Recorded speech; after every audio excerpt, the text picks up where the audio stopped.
You found it. Your home for the best content on your favorite team, the Fighting Tigers of LSU. Do us a favor. Subscribe to the channel. Leave your comments below. Be sure to smash that like button.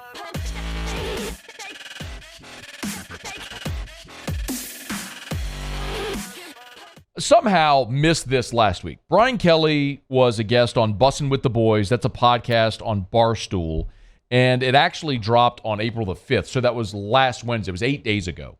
But sometimes it happens and content's put out there and then it gains a second life in the news cycle when someone picks up a quote and then runs with it. Well, the thing that's getting a lot of attention is whether or not Brian Kelly would ever be interested in coaching in the NFL. Like, would he have an NFL future? It is worth mentioning that Brian Kelly, now this has been 10 years. It was 2013. But Brian Kelly did interview for the Eagles opening back in 2013. And if I'm not mistaken, that's when Chip Kelly took the job when he left Oregon and went to Philadelphia. So the Eagles were looking for a college coach at the time. And sometimes NFL teams are looking for that college coach to make the transition, the jump. But typically when that happens, it's someone that is sort of a transformational type coach. Like Chip Kelly was such an offensive innovator. They were trying to inject that into the NFL. You could think about, you could point out Matt Rule. Urban Meyer might be an example, obviously later, but Bobby Petrino, such an innovative offensive mind when he left Louisville for the Atlanta Falcons. Some of those make sense. I'm not sure Brian Kelly at 61 makes sense to the NFL, but anyway, here was the interaction about Brian Kelly potentially ever looking at an NFL gig. Do you think there's ever a time you see yourself becoming an NFL head coach? No, you're a college guy through and through. Yeah, this is it. I love what I do. And because I've refound if that's a word, the relationships with the players, and I enjoy that too much. And not being a play caller anymore, I'm not in meetings. I don't have to sit in those long meetings, so I can be downstairs. I can be in the training room. I can eat with the guys, and it just allows you that opportunity to be with the players more.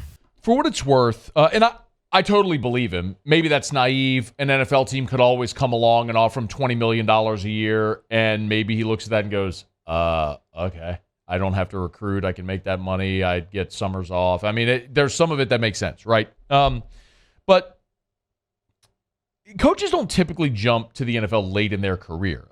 Maybe the most obvious example to the contrary is Pete Carroll. When Pete Carroll left Southern Cal for Seattle in 2010, he was 58 years old.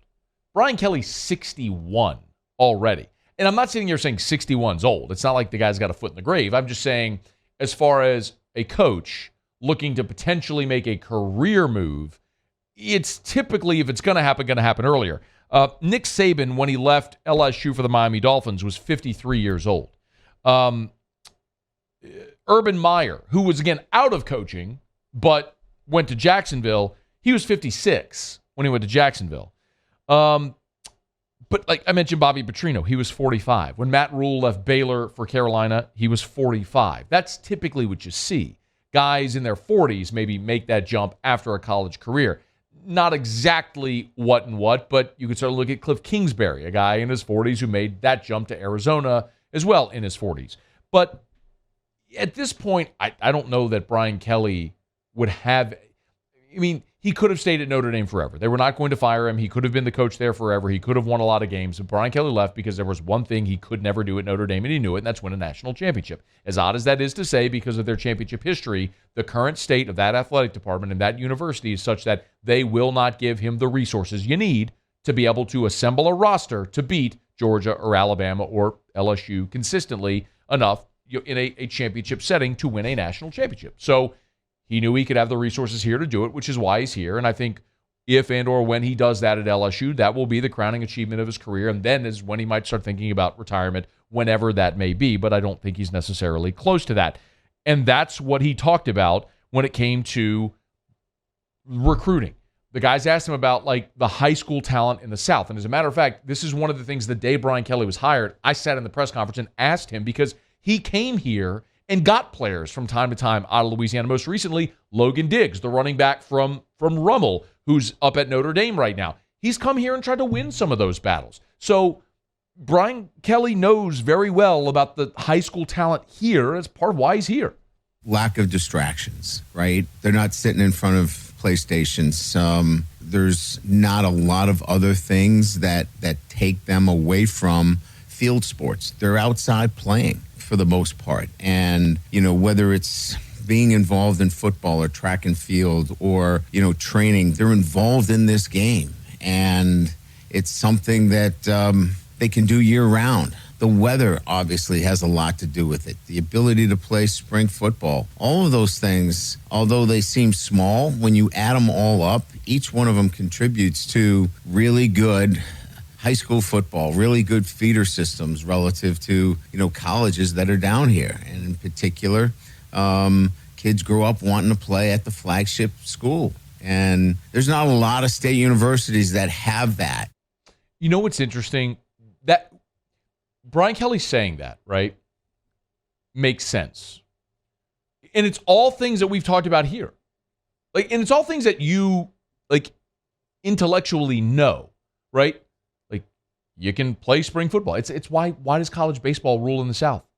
Because there's still parts of the country that have snow on the field. LSU's been playing baseball outside since February. That you can have. Anyway, yes, all of those things that Brian Kelly said are true, and you and I know him. But when you have a guy who's born in Boston, has lived in the Midwest, been at Notre Dame, his whole coaching career in the Midwest, comes down here and validates it, it's more impactful when you hear it from that guy. And it's something that he got to see on the recruiting trail from time to time. But it's something that we also talk about. When Brian Kelly got here the first day, what was the first thing he did? He went to Catholic High and saw Emory Jones and Shelton Sampson 5 minutes from his campus. You get on a plane for 10 minutes and you're at Neville talking to Will Campbell and Zalance Hurd. You know what I mean?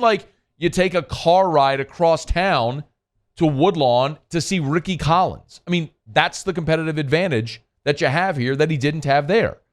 And it's just a guy who knows it, and now a year plus in can explain it. They did also ask him about the accent thing. And did you try to fake an accent to say family? No, who would, that's the stupidest thing to try to do. Well, I think I would try to do that. I would try to do it too. I would try to do it every single day. Accent? Listen, when you have a Boston accent, yeah, and you're in the Midwest, and then you go down south, you're going to be all messed up anyway. Mm-hmm. And I think I have a bit of a strange accent anyway. So add another one. I think it's crazy anyway. I've said it a million times. I was listening to it live. It's one of those things in my life where that you remember where you were when. I remember exactly where I was when. I was driving home. It was halftime of a basketball game. I'm driving home. I had Drew in the car with me. We were in the neighborhood, on the main street in our neighborhood, almost about to turn into the house. I'm listening to the speech on the radio. So I wasn't watching. I was listening to it. Listening to Brian Kelly say it. And when I heard him say it, it sounded like he got tripped up on a syllable and elongated it because he tripped up on the syllable. I don't think he was legitimately saying family. I think he just tripped up on a syllable, which happens from time to time. But people believe what they want to believe. What? I just like how he called it the stupidest thing. Well, it is a stupid thing. It is, but he's like, that's a stupid. Why would anyone do that? That's stupid. We're a year and a half later after that. That was November, December. He's going to get asked about it all every time from here on out. The surest way to stop getting asked about it is to win a national championship. Then the whole conversation changes. I think they're just going to ask him on the stage after, Coach, when you first got here and you were trying to build to this moment and you faked an accent. Are you looking forward to celebrating the championship with your family? Yeah, they're doing it. They're bringing it up. Absolutely. It's going to happen. There's no way. All right. Brian Kelly was on Bussin' with the Boys. A good conversation if you want to check it out. There, however you get your podcast. Hey, thanks so much for watching. Please leave your comments. I love to interact. And be sure to hit the red subscribe button below.